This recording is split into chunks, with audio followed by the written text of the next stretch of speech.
26th November 1949. This is the day. ఈ రోజునే మనము కాన్స్టిట్యూషన్ డే ఆర్ సంవిధాన్ దివాస్గా చేసుకుంటాం. అసలు ఈ కాన్స్టిట్యూషన్ డే అనేది ఎందుకు వచ్చింది, దీని సిగ్నిఫికెన్స్ ఏంటి, అండ్ మన కాన్స్టిట్యూషన్ మేకింగ్లో కాన్స్టిట్యూషన్ మేకర్స్ పెట్టిన ఎఫర్ట్స్ ఏంటో ఈ వీడియోలో మనం చూద్దాం. అందరికీ నమస్కారం. This is Manoj and welcome to law excellence. So 26 November 1949ని మనం సంవిధాన్ దివాస్గా చేసుకుంటాం ఎవ్రీ ఇయర్. అండ్ ఇది మనం 2015 నుంచి సెలబ్రేట్ చేసుకోవడం అనేది జరుగుతుంది. సో మనకి మెయిన్గా ఈ డే యొక్క మెయిన్ సిగ్నిఫికెన్స్ ఏమిటి అని చెప్పంటే, on this day in the year 1949 అంటే 1949లో మనం ఈ డే రోజున ఏం చేసామని చెప్పంటే కాన్స్టిట్యూషన్ని అడాప్ట్ చేసుకున్నాము. మన రిపబ్లిక్ డే కూడా ఉంది కదా, రిపబ్లిక్ డే రోజు ఏం చేసాము అని చెప్పంటే ఆ రోజు మనం కాన్స్టిట్యూషన్ని ఎనాక్ట్ చేసామన్నమాట. సో ఈ ఎనాక్ట్మెంట్కి అడాప్షన్కి డిఫరెన్స్ ఏమిటి అని చెప్పంటే, అడాప్ట్ చేసుకోవడం అని చెప్పంటే మనము దాన్ని జస్ట్ ఫార్మల్గా సైన్ చేసుకున్నట్టు ఆర్ ఫార్మల్గా అప్రూవ్ చేసుకున్నట్టు.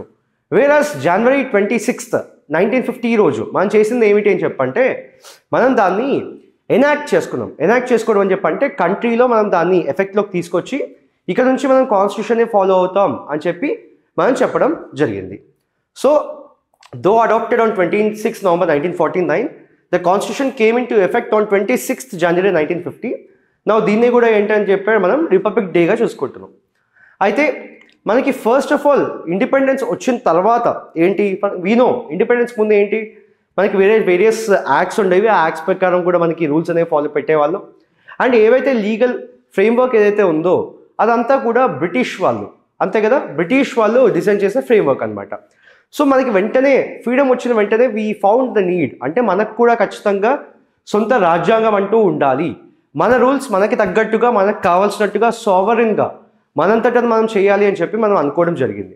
అందుకే మనకి ఏంటి అని చెప్పంటే మనం డ్రాఫ్టింగ్ కమిటీ అనే ఒక దాన్ని ఫామ్ చేసాం. So to draft this framework the constituent assembly was formed in December 1946. అంటే December 1946లో మనం ఈ కాన్స్టిట్యూషన్ని చేయడానికి డ్రాఫ్ట్ చేయడానికి కాన్స్టిట్యూంట్ అసెంబ్లీ అనేది ఫామ్ చేశామన్నమాట. సో ఈ అసెంబ్లీలో ఏంటంటే మనకు మొత్తము 389 మెంబర్స్ ఉండేవాళ్ళు, ఇంక్లూడింగ్ ద ప్రామినెంట్ లీడర్స్. అయితే ఎవరైతే ఫ్రీడమ్ మూవ్మెంట్లో యాక్టివ్గా టేక్ పార్ట్ చేసుకున్నారో ఆ ప్రామినెంట్ లీడర్స్ కూడా దీంట్లో ఉండేవాళ్ళు అనమాట.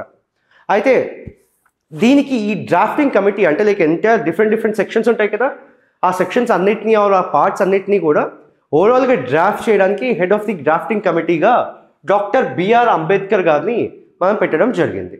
Under his supervision the committee examined every aspect. అంటే ఇప్పుడు మనకి ఫర్ ఎగ్జాంపుల్ సిటిజన్స్ హక్కులు ఉంటాయి, ఫండమెంటల్ రైట్స్.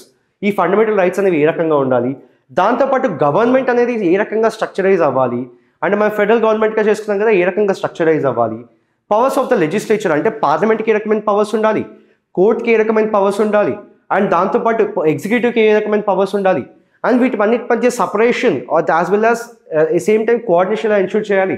ఇదంతా వేరియస్ ఆస్పెక్ట్స్ మీద కూడా డిబేట్స్ అండ్ డిస్కషన్స్ అనేవి చేయడం జరిగింది. సో ద డ్రాఫ్టింగ్ ప్రాసెస్ బేసిక్గా ఏంటి, మనకి మెయిన్గా 3 years వరకు, ఆల్మోస్ట్ 3 years వరకు వీళ్ళు కంటిన్యూస్గా డిబేట్స్ చేస్తూ డిస్కషన్స్ చేస్తూ వేరియస్ డ్రాఫ్ట్స్ చేస్తూ and final draft was presented in the year 1948. 1948లో ఫైనల్ డ్రాఫ్ట్ అనేది రెడీ అవ్వడం జరిగింది.